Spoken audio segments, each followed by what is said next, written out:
Good evening and welcome to day 136 of a poem a day for 2026. It's Sunday. I'm here. It's been another slow day for me. Highlight of today so far, and probably full stop to be fair. I had a catch up with my mum this morning, and read her the Song of the Banana Man by Evan Jones, which we shared together earlier this week. As I mentioned when I read it to you all, it was a meaningful piece for me, as I am of Jamaican heritage. Her father was Jamaican, and she was very moved by the piece. I sent her a text with the title so that she could try and find it out, and I also sent her a link to the page. She doesn't do technology very much. She's not a tech savvy person, but she told me she watched it, and she was very touched. So yeah, that felt very nice. Being able to share this thing that I do with her. Felt good. So let's have a look at what we've got today, or rather yesterday, because today will be another 2-poem day, and then we're all caught up. Yes, I now recall. I was meant to find something else. Oh, it's been crumbs. Crumbs indeed. Rubbish. Bear with me. I'm not going to pause. I'm not going to start again. I am going to find something on the fly. Looking at my books on the shelf I have here, seeing if there's anything that might do the trick. Essentially, the piece that is due for the 16th of May is something by Neil Gaiman, who obviously it came out last year, that there are a number of sexual assault allegations against him, and I no longer support his work as a result of that. So I don't want to read his work on my channel, so I won't. What I will do for you, because I've just seen that today's piece is very short, I will read a book that I have here for you. It's not a very long book.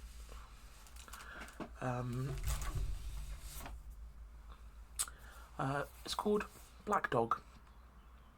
This was gifted to me by a wonderful friend when I moved to Nottingham. It's by an author entitled called Levi Pinfold.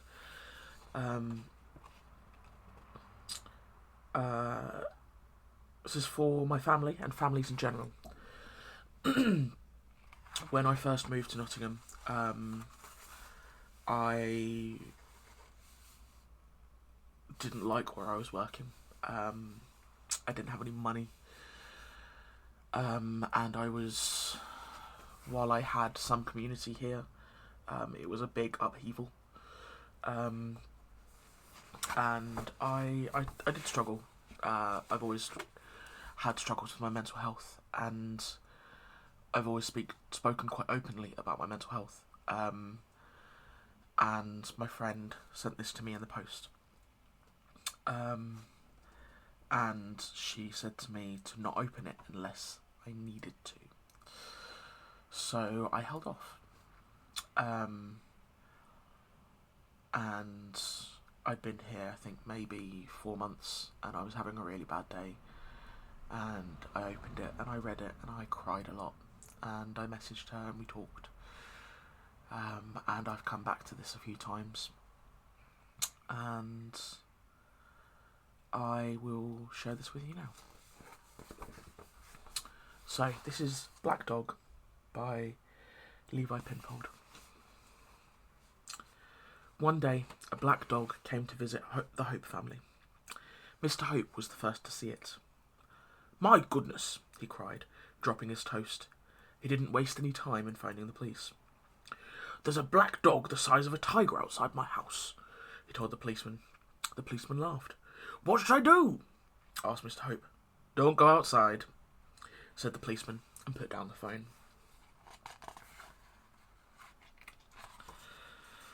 Mrs. Hope was the next to get up. "My goodness," she cried, dropping her mug of tea. She didn't waste any time in calling Mr. Hope. "Did you know there's a black dog the size of an elephant outside?" she yelled. "Yes," said Mr. Hope. "What should we do?" asked Mrs. Hope.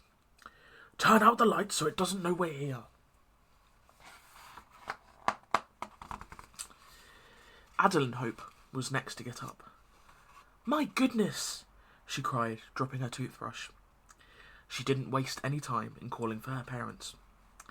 "Did you know there's a black dog the size of a Tyrannosaurus Rex outside?" "Yes," said Mr. and Mrs. Hope together. "What should we do?" asked Adeline. "Close the curtains so it can't see us." Maurice Hope was next to get up. "My goodness," he cried, dropping his teddy. He didn't waste any time in calling for the family. "Did you know there's a black dog the size of a big Jeffy outside?" "What's a big Jeffy?" asked Adeline Hope. "Never mind that. What should we do?" demanded Maurice Hope. "Hide under the covers," they wailed. It was then that the youngest member of the Hope family, called Small for short, noticed that there was something going on. "What are you lot doing out in there?" "We're hiding from the black dog," they whispered. "Oh, you are such sillies," said Small, opening the front door. "Don't go out there," gasped her family. "The hound will eat you up. It'll munch your head. It'll crunch your bones." But Small had gone anyway.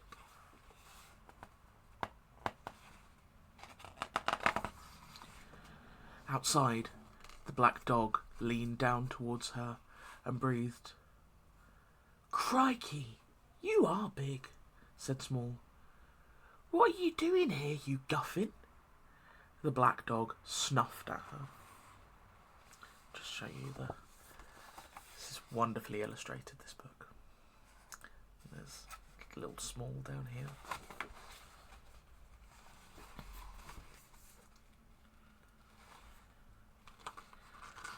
"All right then," she said. "If you're going to eat me, you'll have to catch me first." And with that, she scurried into the lowering trees. As she ran, she made up a song. "You can't follow where I go unless you shrink, or don't you know?" The black dog followed. As Small hurried towards the frozen pond, under a little bridge and over the ice, she sang, "You've got fat legs, ice is thin, lose some weight or you'll fall in." And the black dog followed. Next, she scuttled through the playground, down the slide, and around the roundabout, singing, "You've a big tum, I'm all slim, you'll fit through if you're more trim." And still the black dog followed. Finally, Small had run all the way back to her house. "You'll find out why they all hide if you follow me inside." And with that, Small tumbled into her warm home through the cat flap. She really was that small. And so, by now, was the black dog.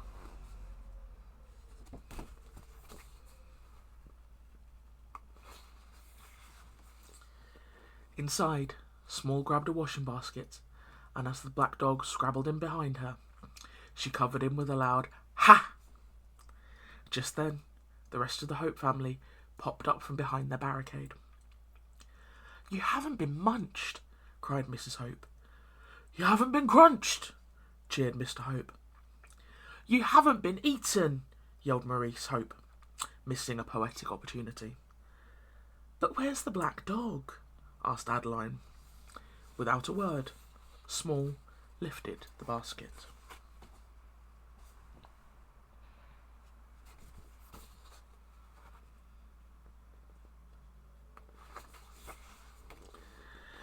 The rest of the Hope family were extremely pleased to see that the black dog was neither so huge nor so scary as they had feared. He doesn't seem fierce now at all, now I really look at him, Mr. Hope said. The rest of the family agreed. We were silly, said Adeline. Only Small knew the right thing to do. Everyone was quiet for a while, thinking how brave Small had been. You've got a lot of courage, facing up to a big, fearsome thing like that, said Mrs. Hope.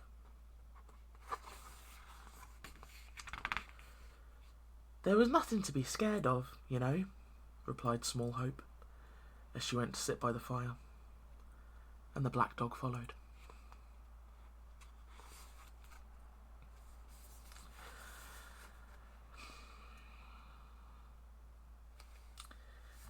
And in case you're not familiar,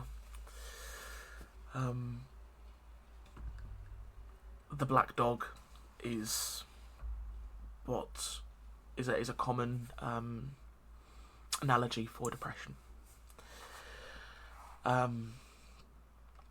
It's an analogy I've used myself when things are really difficult, when I feel particularly hopeless. It feels like the black dog is sitting right on my chest, looming over me, breathing in my face, snuffing. But other days, other times, it's merely a speck in the distance when I walk in the park.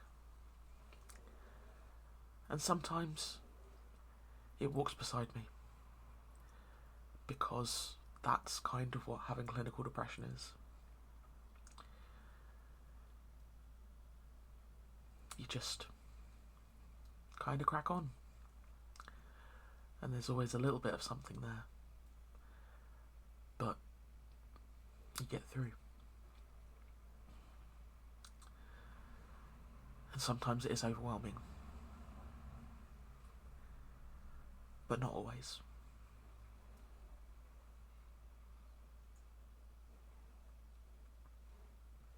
I'm receiving that book from my friend when I was having such a difficult time with my depression. Part of me wishes I'd opened it straight away, but I think I know that waiting until I really needed it was the right thing.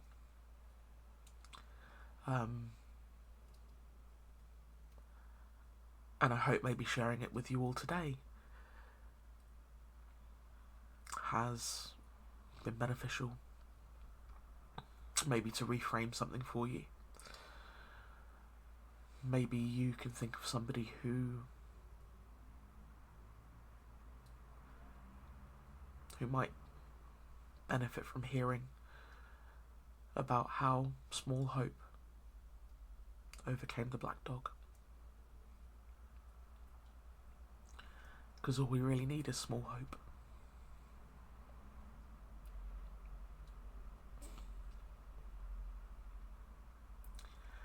And I think this is a much more worthwhile use of our time together than sharing the work of a disgraceful human being.